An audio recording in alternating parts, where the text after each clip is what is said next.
Captain Nu, a figure of impeccable posture and unwavering gaze, had summoned me to the bridge of the Starseeker, accusing me of neglecting my maintenance duties. Apparently, nonsensical sensor readings were the sole evidence of my supposed transgression. The bridge, an expansive oval chamber, was a busy place. Navigators, armed station operators, and even the usually loud comms crew all fell silent as I entered. Their eyes followed me as I approached Captain Nu, who stood beside the elevated captain's seat. Nu exuded authority, his outer shell gleamed, his posture rigid, and his stare unwavering. Even in silence, he commanded respect. The bridge mirrored his demeanor, efficient, orderly, yet laced with a subtle fear of his occasional and sometimes justified outbursts. As I neared him, I maintained my composure, confident in my adherence to protocol. Blaming the data analysis team before Nu's inevitable reprimand was tempting, but I held firm under his scrutiny. "Explain this," Nu boomed, a holographic display crackling to life before him. A jumble of data flooded the screen, overwhelming at first glance. The central section depicted a reconstructed image, a perfect sphere of polished metal, its reflective surface radiating an unsettling aura, as if forged from a single block. This unidentified object, according to the report, had appeared moments before the end of my shift while I was blissfully unaware in my quarters. The remaining data offered little clarity. The magnetic and gravitational readings indicated the sphere materialized and vanished without a trace, leaving no signature of a warp drive or hyperspace travel. "The sphere appeared and disappeared without a trace," I recited, summarizing the data to the best of my ability. Nu's voice echoed, exuding frustration. "Tell me something I don't know. Explain the lack of any warp or hyperspace signature." Ignoring the curious gaze of the crew, I scanned the data again, searching for something to support my innocence. A flicker of hope emerged from the gravitational readings. "The sensors are operational, Captain. This section here shows a gravitational pull coinciding with the sphere's appearance. The sensors function properly." How foolish I was! How could I have uttered those words without grasping their full implication? Nu's voice cut through my naivety. "So you're suggesting an undetected instantaneous arrival was more likely than a malfunction?" The challenge hung heavy in the air. Panic increased as I felt the weight of countless eyes. My gaze darted back to the data display, hoping for a hint of error, but it offered no salvation. Just as despair threatened my sanity, a blinding flash of purple light filled the bridge. When my vision cleared, a sight unlike anything I'd ever encountered materialized before us. A bipedal being, easily taller than Captain Nu, stood confidently between us. Its sleek, dark gray exterior, devoid of visible joints, resembled an exoskeleton or perhaps a sophisticated suit. It turned its head, revealing two soft-looking eyes within a wet, mobile face. Before we could fully comprehend this unexpected visitor, it spoke in our own language. "Greetings, beautiful insectoid beings from this amazing galaxy," the creature boomed. "We are aware of your designations both for yourselves and your stellar home. However, introductions are a cherished custom among our kind. Let's not skip ahead. We come in peace, seeking knowledge and offering the same in return. So please, no weapons. Or we shall be forced to depart and return when a common reception awaits." Unlike most Alok, whose relationship with humans was one of one-sided learning, my encounters with these intergalactic beings weren't just about learning from them. Instead, it was a mutual exchange of knowledge. We discussed the very fabric of our universe, each sharing our perspectives on its governing rules. This exchange only occurred after Captain Nu's hostile reaction to the human's surprise appearance on the bridge. The situation escalated, forcing the human to retreat under the threat of weapon fire.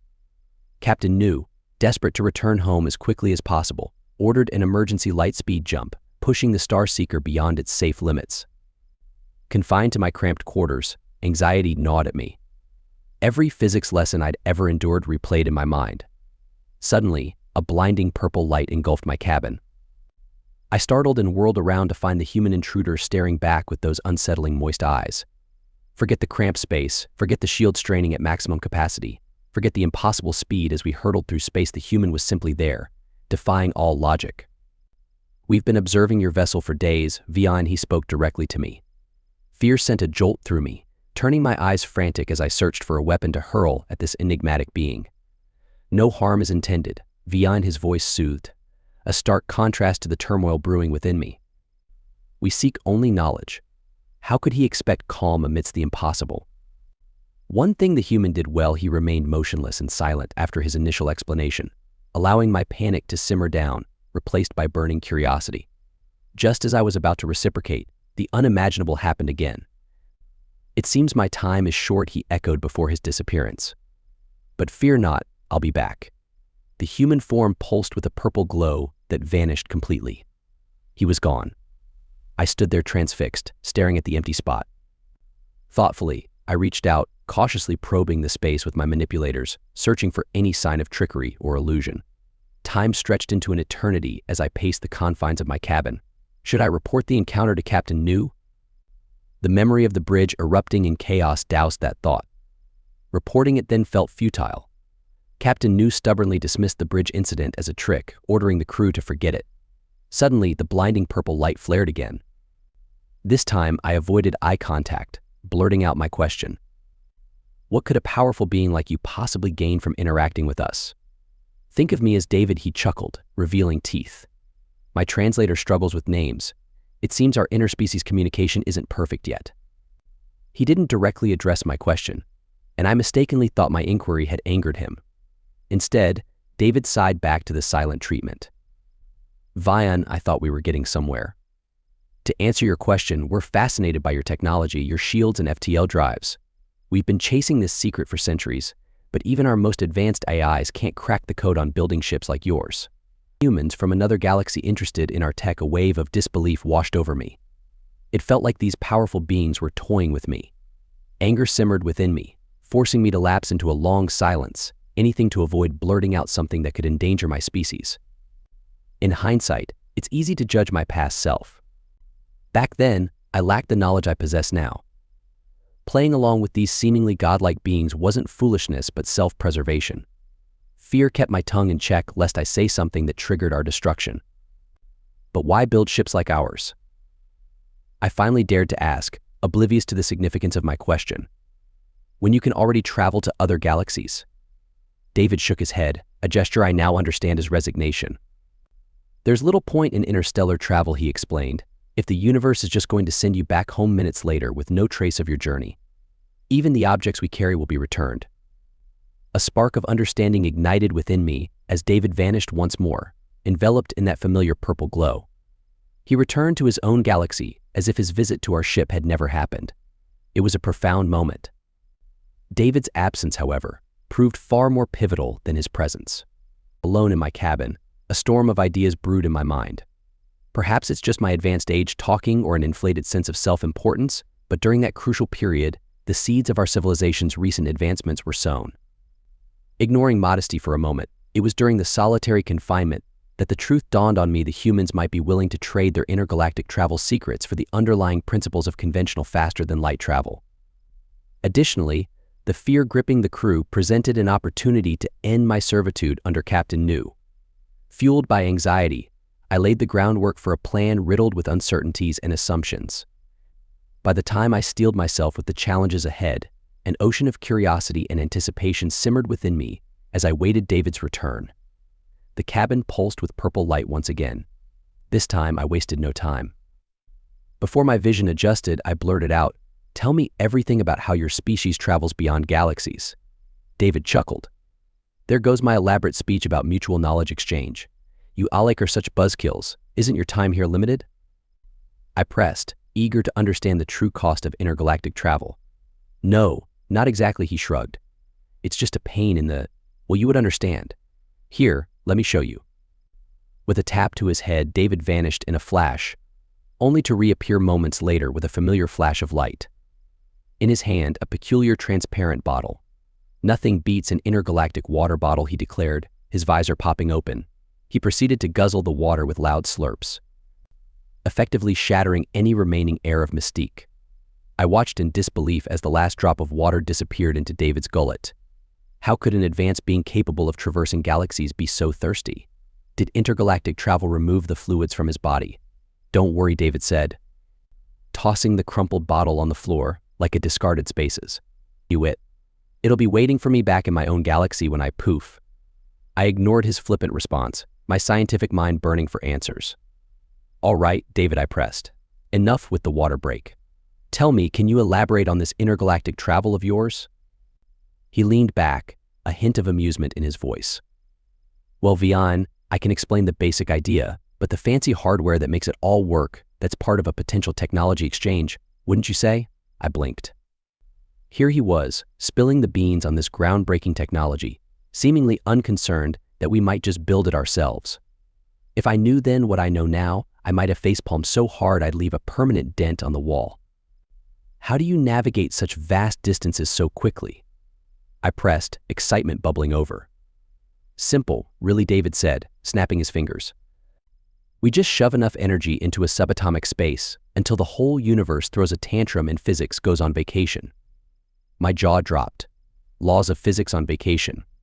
Did this guy skip all his basic space science classes? Breaking the laws of physics? I stammered.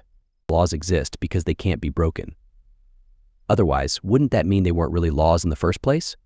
Well, things break when you exceed their limits, David said. The universe is no different. Limit? Wouldn't the concentration of energy into a small point just create a black hole? David chuckled, a sound suspiciously like a malfunctioning engine. Oh, we thought that too back in the day.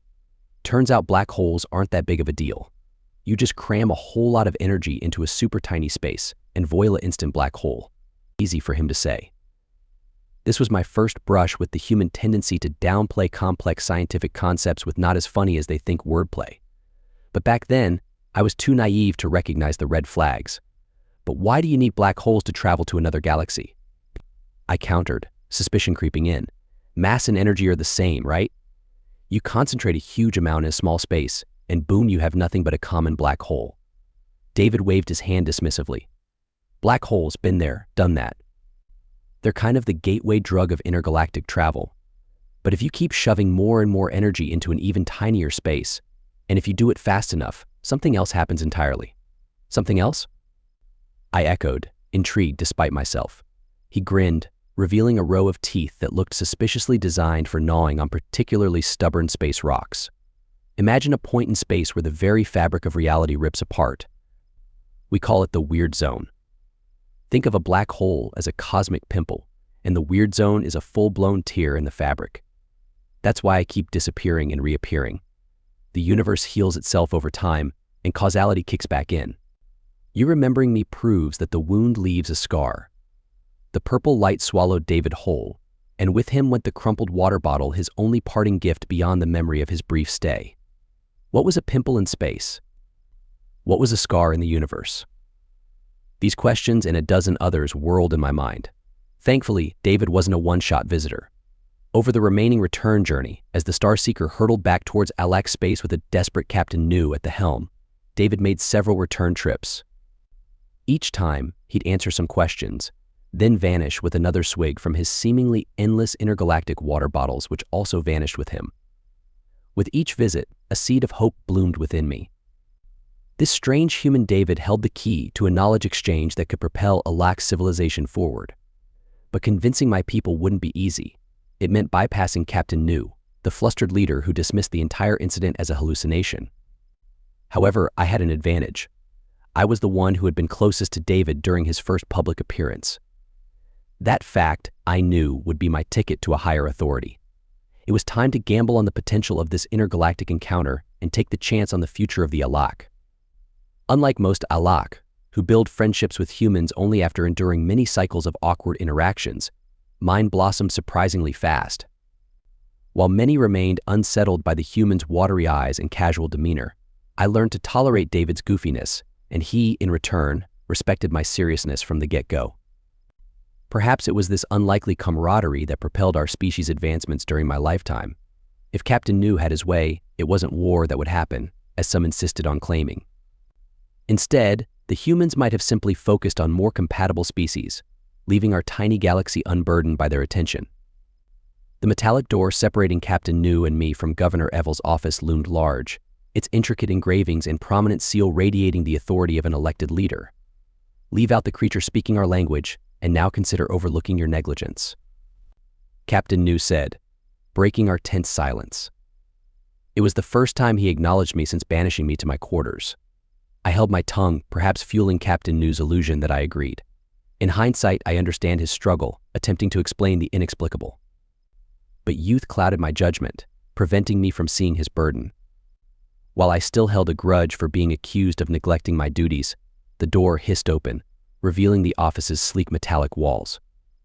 Governor Abel sat at a solitary desk, a holographic display humming with data, likely the report filled out by the crew while Captain New and I welcomed our planetary landing. Governor Abel turned his gaze to Captain New. A sphere appearing out of nowhere, a bizarre creature materializing on the bridge, then you personally scaring it away before raising the shields if that doesn't warrant abandoning your mission and returning home. I don't know what does Governor Abel said. Governor Captain New boomed, his voice laced with forced authority. We have verified data to support our claims. Technician Vion here can attest to the functionality of the sensors. The creature's presence was so unsettling that rumors of it speaking our language have surfaced among the crew. Governor Abel's gaze flicked to me. Vion, he addressed me directly. The report mentions fully operational sensors. Can you confirm this? My stomach churned. A glance at New confirmed his awareness of the irony of the situation. Yes, Governor, I said. The sensors were recently replaced and tested under my supervision. There was no way they malfunctioned. Relief flickered across New's face. A silent pressure released. Captain, the Governor continued, his voice slow and contemplative. Assuming the report is accurate, what course of action do you propose to prevent a similar incident? New puffed out his chest. Every captain and crew across the fleet should be authorized to engage on site and raise shields against any unidentified anomaly. Disbelief clawed at me. This wasn't about just protecting my burgeoning friendship with David. A being capable of interstellar travel and interspecies communication appeared on our bridge offering knowledge, and New's solution was to shoot first and ask questions never. What if this human got tired of being shot at? What if next time it wasn't a talking creature but a bomb that appeared out of the void? The shield wouldn't protect us. New's lie festered within me, a pressure building behind my forced compliance. Finally, it burst forth. He's lying, I blurted out, my voice surprisingly steady. The creature, it called itself a human, claimed to be from another galaxy and proposed an exchange of knowledge. The air crackled with tension as both Governor Abel and Captain New glared at me. In that moment, I felt like I was about to be jettisoned into the void, even though the office was on our planet, lacking any windows. Fear gets the best of young minds. Governor Captain New dismissively chimed in. They haven't seen the horrors of real space combat. Accusing your superior is a serious offense, Vion. Governor Abel said, his voice betraying a hint of concern. While a being offering knowledge from another galaxy is worrying, a crew paralyzed by fear is a far greater concern. It wasn't youthful courage fueling my next move, but the tiny device clutched in my manipulators. The governor wasn't a bad leader. I conceded in his shoes I might have done the same thing. Still, it stung to be treated like a scared child. The human, I blurted, determined to be heard, offered us intergalactic travel technology in exchange for our shields and warp drives. The pressure in the room intensified, muddling my words. He said black holes are like pimples on human skin, and the weird zone is like a scar that leaves a. My fumbled explanation earned me bewildered stares, more befitting a visit from a medical droid than a disciplinary correction. It was then I knew I needed an expert. With trembling manipulators, I activated the device. Its weight vanished as a sliver of purple light flickered between my appendages. My heart hammered against my ribs, dreading David's absence, but a blinding flash of purple banished those fears. Greetings, beautiful insectoid beings from this amazing galaxy, David boomed, his voice the same as in his first entrance. We are aware of your designations both for yourselves and your stellar home. However, introductions are a cherished custom among our kind. Let's not skip ahead. And Captain New, he chuckled, you look remarkably like a cockroach I saw in a picture. By any chance, is that your mother? He brandished a photo for emphasis. Needless to say, the following conversation in the governor's office wasn't a friendly exchange. However, Avil witnessing David firsthand undeniably tilted the scales in favor of a technology exchange. The repercussions of that meeting were immense. Within a year, leaders from both species hammered out a deal. As for me, I landed a coveted position helping build the machine that would build another machine that ultimately would construct the component that would finally grant my species a taste of intergalactic travel. My entire youth, and then some, blurred into a frenzy of construction. The final product, while operational, paled in comparison to the prototype the humans had made. But for the Alec, it ushered in an era of prosperity unseen for centuries. For me, however, the late nights were spent deciphering the audacious shortcuts and untested assumptions woven into the human design. That's when I truly grasped why, for them, the laws of physics were more like, well, suggestions.